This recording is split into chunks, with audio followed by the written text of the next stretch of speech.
Assalamualaikum warahmatullahi wabarakatuh. Perkenalkan, kami dari kelompok 7 yang beranggotakan Muhammad Rizky dan juga rekan saya M. Fikri Yustiawan. Di sini kami akan membahas seputar bahasa Banjar. Bahasa Banjar adalah bahasa daerah di Indonesia yang termasuk dalam keluarga bahasa Austronesia. Bahasa ini digunakan secara utama oleh masyarakat Melayu yang mendiami Kalimantan Selatan, yang secara khusus dikenal sebagai suku Banjar. Selain digunakan di Kalimantan Selatan, bahasa Banjar juga diucapkan di sebagian wilayah Kalimantan Timur, Kalimantan Tengah, dan suku Dayak, yang merupakan penduduk asli di Kalimantan. Mereka juga mampu berkomunikasi dalam bahasa Banjar. Hal ini menjadikan bahasa Banjar berfungsi sebagai alat komunikasi lintas kelompok di ketiga wilayah tersebut. Bahasa Banjar dikelompokkan menjadi dua dialek, yakni dialek Banjar Kuala dan dialek Banjar Hulu Sungai atau Banjar Hulu. Dialek Banjar Kuala umumnya dipakai oleh penduduk asli di sekitar kota Banjarmasin, Martapura, dan Pelaihari.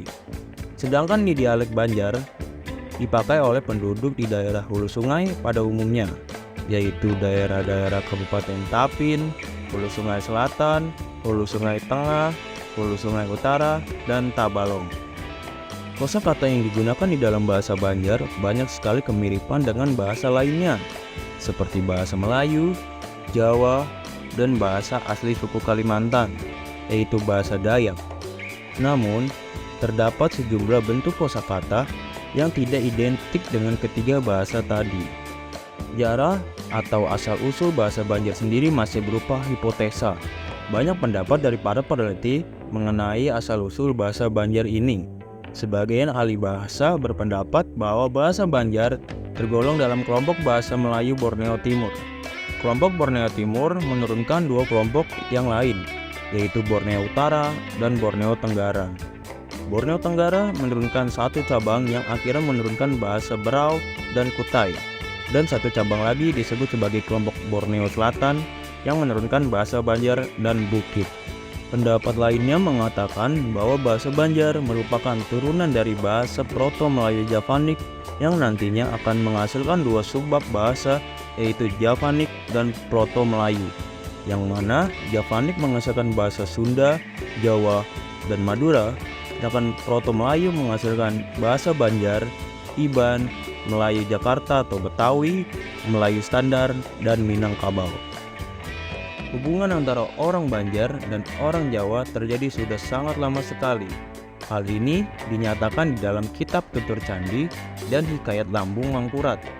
Terdapat keterangan bahwa Empu Jatmika dan dua orang putranya, yaitu Empu Mandastana dan Lambung Mangkurat, disertai pengikut-pengikutnya berangkat dari negeri Keling, Kawulan, Jawa Timur, dengan beberapa buah kapal layar ke Kalimantan. Mereka bermigrasi ke Kalimantan untuk menghindari bencana dan perselisihan. Sesampainya di Kalimantan, mereka mendirikan sebuah negeri yang diberi nama Nagara Dwipa. Setelah ini, negeri ini kuat, mereka lalu menyerang dan menaklukkan negeri-negeri sekitar, seperti Batang Tabalong, Batang Balangan, Batang Pitap, Batang Alai, Batang Hamandit, dan Labuan Amas.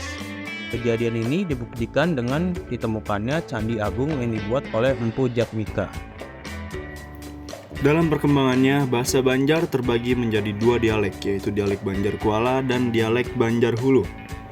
Dialek Banjar Hulu digunakan oleh masyarakat Banjar yang bermukim di kabupaten yang berada di sekitaran hulu sungai. Dalam hal pengelompokan, orang hulu sungai cenderung mengidentifikasi dirinya dengan nama wilayah atau tempat. Kecenderungan semacam ini menyebabkan sebutan terhadap orang hulu sungai itu lebih populer dengan sebutan orang rantau. Lalu ada dialek Banjar Kuala. Dialek Banjar Kuala itu adalah bahasa yang meliputi Kabupaten Banjar, Barito Kuala, Tanah Laut, serta kota Banjarmasin dan Banjarbaru. Pemakaian dialek Banjar Kuala pada 5 kabupaten atau 5 kota madya itu menurut kategori geografis berada di sekitar pesisir selatan dan muara atau kuala Sungai Barito. Sedangkan dialek Banjar Hulu berada di bagian utara.